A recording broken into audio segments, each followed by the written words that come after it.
ఈ సమయంలో 25వ కీర్తనని మనము ధ్యానము చేద్దామండి. 25వ కీర్తన మరి దావీదు భక్తుడు మరి రచించినట్లు మనం చూస్తున్నాం. కాబట్టి మొదటి వచనాన్ని మనం చదువుదాం. యెహోవా నీ దిక్కునకు చూచి నా ఆత్మని ఎత్తుకొనుచున్నాను. నా దేవా నీ యందు నమ్మిక ఉంచి ఉన్నాను. నన్ను సిగ్గుపడనీయకము, నా శత్రువులను నన్ను గూర్చి ఉత్సహింపనీయకము. హల్లెలూయా, హల్లెలూయా. ఇక్కడ మొదటి వచనాన్ని మనం గమనించినప్పుడు భక్తుడు అంటూ ఉన్నాడు, యెహోవా నీ దిక్కునకు చూచిన ఆత్మను ఎత్తుకొనుచున్నాను. ఎందుకు భక్తుడు దేవుడి వైపు చూస్తూ ఉన్నాడంటే, ఎందుకు ఆయన వైపు తన హృదయాన్ని తన ఆత్మను ఆయన ఎత్తుతూ ఉన్నాడంటే ఏమంటున్నాడండి, నీ వైపు నా మనసునే ఎత్తుకొనుచున్నాను. ఎందుకంటే నేను నడవవలసిన మార్గమును నాకు తెలియచేయము. ఎందుకు ఆయన దేవుడి వైపు చూస్తున్నాడంటే, దేవా నేను మంచి మార్గంలో నడవాలనుకుంటున్నా, నేను మంచి మార్గంలో వెళ్ళాలనుకుంటున్నా, నీ శాసనములను నీ ఆజ్ఞలను నీ కట్టడలను అనుసరించి నేను బ్రతకాలనుకుంటూ ఉన్నాను. కాబట్టి నేను నీ వైపు నా ఆత్మను ఎత్తుచు ఉన్నాను. నువ్వు నాతో మాట్లాడితే, నువ్వు నన్ను సరైన మార్గములో నువ్వు నన్ను నడిపిస్తే నేను బ్రతుకుదును అంటున్నాడు. హల్లెలూయా కదండి. అందుకే మొదటి సమయాల గ్రంథము 1వ అధ్యాయము 15వ వచనములో కూడా మనం ఒక భక్తురాలను చూడొచ్చు. అన్న అది కాదు, నా ఏలినవాడా నేను మనోదుఖము గలదానై ఉన్నాను. నేను ద్రాక్షారసమునైనను మద్యమునైనను పానము చేయలేదు, కానీ నా ఆత్మను యెహోవా సన్నిధిని కొమ్మరించుకొనుచున్నాను. హల్లెలూయా.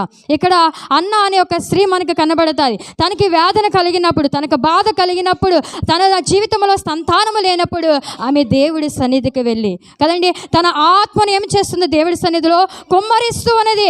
ఎందుకో తెలుసా, దేవుడి యొక్క సహాయం కోసం, దేవుడి యొక్క కృప కోసం, దేవుడి యొక్క దయ కోసం, దేవుడి యొక్క ఆ యొక్క ఉన్నతమైన ఆశీర్వాద కొరకు ఆమె దేవుడి సన్నిధిలో దేవుడి వైపు తన ఆత్మను ఆమె దేవుడి సన్నిధిలో కుమ్మరిస్తూ ఉన్నది కదండి. ఈరోజు మనము కూడా దేవుడి సన్నిధిలో ఉంటున్న మనందరము కూడా కదండి దేవుడి వైపు మన మనసును ఎత్తినప్పుడు, దేవుడి వైపు మనము చూచినప్పుడు, దేవుడి పైన ఆధారపడినప్పుడు, దేవుడిని మనం సహాయముగా చేసుకున్నప్పుడు తప్పకుండా దేవుడు మనకేం చేస్తాడు, సహాయం చేస్తాడు. అన్న దేవుడి సన్నిధిలో ప్రార్థించినప్పుడు, దేవుడి సన్నిధిలో మొరపెట్టినప్పుడు ఆమె సిగ్గుపడిందా అండి? ఆమె సిగ్గుపడిందా? అవమానము చెందిందా? దేవుణ్ణి ఆశ్రయించిన ఆమె ఎక్కడైనా లజ్జపడిందా? లేదు. దేవుడు తను ఏం చేశాడండి, అనేక మందికి ఆశీర్వాదకరమైన ఒక ప్రవర్తన ఆమె జీవితంలో అనుగ్రహించడం మనం చూస్తున్నాం. నిజంగా మనం దేవుణ్ణి ఆశ్రయించినప్పుడు, మనుషులను కాదు, రాజులను కాదు, అధికారులను కాదు, ఈ లోకంలో ధనవంతులను కాదు, కానీ దేవుడి యందు నమ్మిక ఉంచినప్పుడు, దేవుణ్ణి ఆశ్రయించినప్పుడు, దేవుణ్ణి పట్టుకున్నప్పుడు, దేవుడి సన్నిధిలో మనం ఆయన వైపు చూసినప్పుడు తప్పకుండా అన్న జీవితంలో ఎటువంటి ఆశీర్వాదమును, ఎటువంటి దీవెనను ఆయన అనుగ్రహించాడో అటువంటి దీవెనను, అటువంటి ఆశీర్వాదం దేవుడు మనకి అనుగ్రహించేవాడు. అందుకే భక్తుడి లోకములో ఎవరిని ఆధారం చేసుకోవట్లేదు, కానీ ఎవరి వైపు చూడడం లేదు, కానీ ఆయన దేవుడి వైపు చూస్తున్నాడు, దేవుని ఆశ్రయముగా చేసుకుంటున్నాడు, దేవుడి వైపు తన మనసునెత్తుతున్నాడు, దేవుడినే ఆయన గురిగా, దేవుడినే తనకి సమస్తముగా ఆయన చేసుకునిచ్చు ఉన్నాడు. హల్లెలూయా.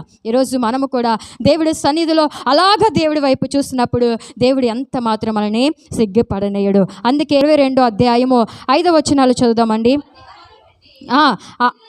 వారు నీకు మొరపెట్టి విడుదల నొందిరి, నీ యందు నమ్మిక ఉంచి సిగ్గుపడకపోయిరి. హల్లెలూయా కదండి. ఇశ్రాయేలు ప్రజల గురించి ఇక్కడ భక్తుడు మాట్లాడుతున్నారు. ఆయన ఎప్పుడైతే దేవుడి యందు విశ్వాసం ఉంచారో, ఎప్పుడైతే దేవుడి యందు వారు నమ్మిక ఉంచారో వారట ఎప్పుడు సిగ్గుపడలేదు, ఎప్పుడు వారు అవమానము చెందలేదు. దేవుడికి వారు మొర్రపెట్టినప్పుడు ఆకాశమందుండి ఆయన వారి నిట్టూర్పులను ఆలకించి ఆయన అక్కడ నుండి దిగి వచ్చి వారికి సహాయం చేసినట్లు మనం చూస్తున్నాం కదండి.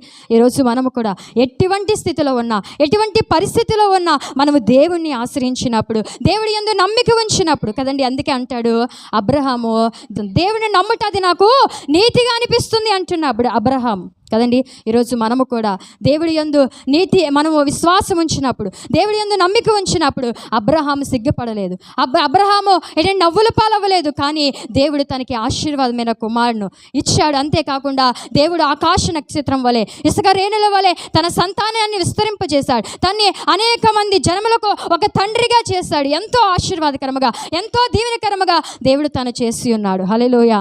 ఈరోజు మనము కూడా దేవుడి యందు విశ్వాసం ఉంచినప్పుడు, దేవుడి యందు నమ్మిక ఉంచినప్పుడు దేవుడు ఎంత మాత్రం మనల్ని విడిచిపెట్టేవాడు కాదు, ఎంత మాత్రం మనల్ని ఆయన సిగ్గుపరిచేవాడు కాదు, ఎంత మాత్రం మనల్ని ఆయన అవమానపరిచేవాడు కాదని ఈ అదే కాలమున దేవుడు మనతో మాట్లాడుతూ ఉన్నాడు. అలాగే రోమిలికి రాసిన పత్రిక 10వ అధ్యాయములో కూడా ఒక మాట చదువుదామండి. 11వ వచనాన్ని చదువుదాం.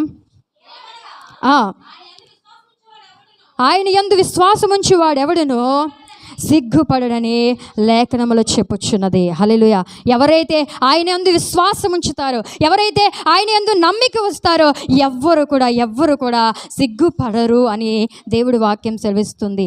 హల్లెలూయా. కదండి, ఆనాడు కదండి యోసేపు తన అన్నల చేత ద్వేషింపబడిన వాడే, త్రోయబడిన వాడే ఆయన ఉన్నప్పుడు కదండి, ఆయన మంచి భక్తిపరుడు కదండి, దేవుడి యందు విశ్వాసం ఉంచేవాడు, దేవుడి యొక్క జ్ఞానముతో, దేవుడి యొక్క ఆలోచనలతో, దేవుడి యొక్క తలంపులతో ఉన్న ఆ వ్యక్తిని కదండి తన అన్నలు తన మీద అసూర్యపడి కదండి తను త్రోసివేయడం, గుంటలో పడివేయటం, తన నాశనం చేయాలని, తన లేకుండా చేయాలని అనుకున్నారు. కానీ దేవుడు తన ఎడలో ఒక గొప్ప ప్రణాళిక కలిగి దేవుడు కదండి యోసేపును దేవుడు నడిపించాడు. నిజముగా ఆయన దేవుడి యందు విశ్వాసం ఉంచాడు కాబట్టి, దేవుడి యందు నమ్మిక ఉంచాడు కాబట్టి అనేకమైన ఆపదలు, అనేకమైన పరిస్థితులు యోసేపును చుట్టుముట్టినా కానీ దేవుడు ఏమి చేశాడు తెలుసా? దానిలో నుంచి యోసేపును దేవుడు తప్పించి అనేక మందికి ఆధారముగా, అనేక మందికి ఆశ్రయముగా, అనేక మందికి మేలుకరముగా దేవుడు తను చేశాడు. హల్లెలూయా. ఈరోజు మనము కూడా ఏ విషయంలో జడి అవసరం లేదు, ఏ విషయంలో కూడా భయపడవసరం లేదు, ఏ విషయంలో కూడా మనం దిగులు చెందవసరం లేదు. ఎందుకంటే సమస్తమును కూడా ఆయన మేలు కొరకే మన జీవితంలో సమకూర్చి జరిగించు దేవుడు. హల్లెలూయా. కదండి, ఏంటి ప్రభువా ఈనాడు ఈ పరిస్థితులు ఎలా ఉన్నాయి, నిన్ను నమ్ముకొని ఉన్న మా జీవితంలో ఎందుకు ఈ కష్టము, ఎందుకు ఈ నష్టము, ఏంటి పరిస్థితి, ఏంటి స్థితి అని మనం అనుకుంటూ ఉన్నామేమో.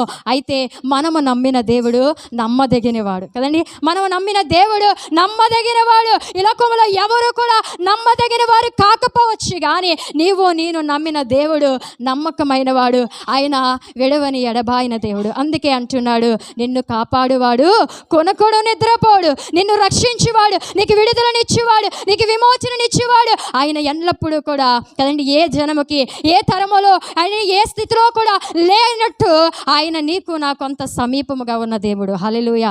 కదండి, మన దేవుడు వట్టివాడు కాదు, మట్టివాడు కాదు, ఆయన అనంత జ్ఞాని. హల్లెలూయా. కాబట్టి దేవుడి యందు మనం నమ్మిక ఉంచినప్పుడు, దేవుడి యందు మనం విశ్వాసం ఉంచినప్పుడు దేవుడు మనల్ని ఆశీర్వాదకరముగా, దేవుడు మనల్ని దీవెనకరముగా ఆయన చేయు దేవుడై ఉన్నాడు. అలాగే మనం కింద వచ్చినాను కూడా చదువుదామండి. నీ కొరకు కనిపెట్టే వారిలో ఎవడునో సిగ్గునందడు, ఏతువు లేకుండానే ద్రోహము చేయువారు సిగ్గునొందుదురు. హల్లెలూయా. అందుకే అంటాడు కదా, 6వ కీర్తన 10వ వచనాన్ని చదువుదామండి. నా శత్రువులందరూ సిగ్గుపడి బహుగా అదురుచున్నారు, వారు ఆకస్మికంగా సిగ్గుపడి వెనకకు మళ్ళెదురు. హల్లెలూయా. కదండి, తప్పకుండా ఈ లోకములో అన్యాయము చేయవారు, అక్రమము చేయవారు వారందరూ కూడా ఒక దినాన తప్పకుండా సిగ్గుపడుదురని లేఖనములు సెలవిస్తుంది. అనేక మారులు కష్టముగా అనిపించిన దేవుడు దాని నుండి మనల్ని విడిపించేవాడు. 40వ కీర్తన 1-3 వచనాలు చదువుదామండి. 40వ కీర్తన. యెహోవా కొరకు నేను సహనముతో కనిపెట్టుకుంటేనే ఆయన నాకు చెవియొగ్గి నా మొర ఆలకించును. నాశనకరమైన గుంటలో నుండి, జిగటగల దొంగ వంపులో నుండి ఆయన పైకెత్తును. నా పాదములు బండ మీద నిలిపి నా అడుగులు స్థిరపరిచెను. చాలండి. హల్లెలూయా. కదండి, యెహోవా కొరకు ఎవరైతే కనిపెడతారో, ఎవరైతే యెహోవా యందు నమ్మిక వస్తారో వారందరూ కూడా కదండి నాశనకరమైన గుంటలో నుంచి, కదండి జిగటగల ఊబిలో నుంచి, పాపములో నుంచి, శాపములో నుంచి, చీకటిలో నుంచి, భయంకరమైన పరిస్థితుల్లో నుంచి ఆయన లేవనెత్తి బాగు చేయ దేవుడు. హల్లెలూయా. కదండి, యోసేపు గుంటలో ఉన్నప్పుడు, షద్రకు మెషక్ అబేద్నెగోలు అగ్నిగుండములో ఉన్నప్పుడు కదండి దేవుడు వారిని ఆ స్థితిలో నుంచి లేవనెత్తి వారిని ఆశీర్వదించి వారిని బలపరిచి నడిపించిన దేవుడు నిన్ను నన్ను ఆయన విడిచిపెడతాడు అనుకుంటున్నారా? ఈరోజు మనకి ఏ స్థితి అయినా, ఏ పరిస్థితి అయినా మనం ఏ విషయంలో కూడా దుఃఖపడ అవసరం లేదు. అందుకే యెషయా గ్రంథంలో కూడా ఒక మాట చదువుదాం. యెషయా 49:23 వచనాన్ని చదువుదాం. రాజులను నీకు ఇదండి నిన్ను పోషించి తండ్రిగా, తన యొక్క రాణి ఎవరైతే రాజు యొక్క భార్య ఉన్నదో ఆ యొక్క రాణి నిన్ను లాలించి తల్లిగా, నిన్ను పోషించే తల్లిగా దేవుడు చేస్తాడు. ఎప్పుడో తెలుసా, దేవుణ్ణి ఆశ్రయించిన పోషే తల్లి ఎలాగైతే దేవుడి యందు విశ్వాసం ఉంచి తన కుమారుని విడిచిపెట్టిందో అలాగా మనము కూడా మనకున్న సమస్యలన్నిటినీ, మన జీవితంలో ఉన్న లేమిని, బాధని, దుఃఖాన్ని ప్రతిదీ కూడా మనము దేవుడి యందు విశ్వాసం ఉంచి విడిచిపెట్టినప్పుడు దేవుడు తప్పకుండా మనకి సహాయం చేయడా?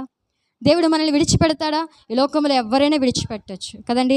మనకు దుఃఖం కలిగినప్పుడు, బాధ కలిగినప్పుడు, మనకి శ్రమ వచ్చినప్పుడు కదండి చాలామంది విడిచిపెడతారు. దేవుని కలిగి ఉన్న వాళ్ళైతే ప్రేమిస్తారు, కానీ దేవుని కలిగి లేనివారు, ఈ లోకంలో దేవుడి యందు విశ్వాసం లేనివారు మనకు కష్టము కలిగినప్పుడు, మనం వ్యాధిలో ఉన్నప్పుడు, బాధలో ఉన్నప్పుడు విడిచిపెడతారు తప్పకుండా. కానీ మన దేవుడు కదండి తండ్రిలా లాలించేవాడు, పోషించేవాడు, మన బాధ్యతలను వహించేవాడు.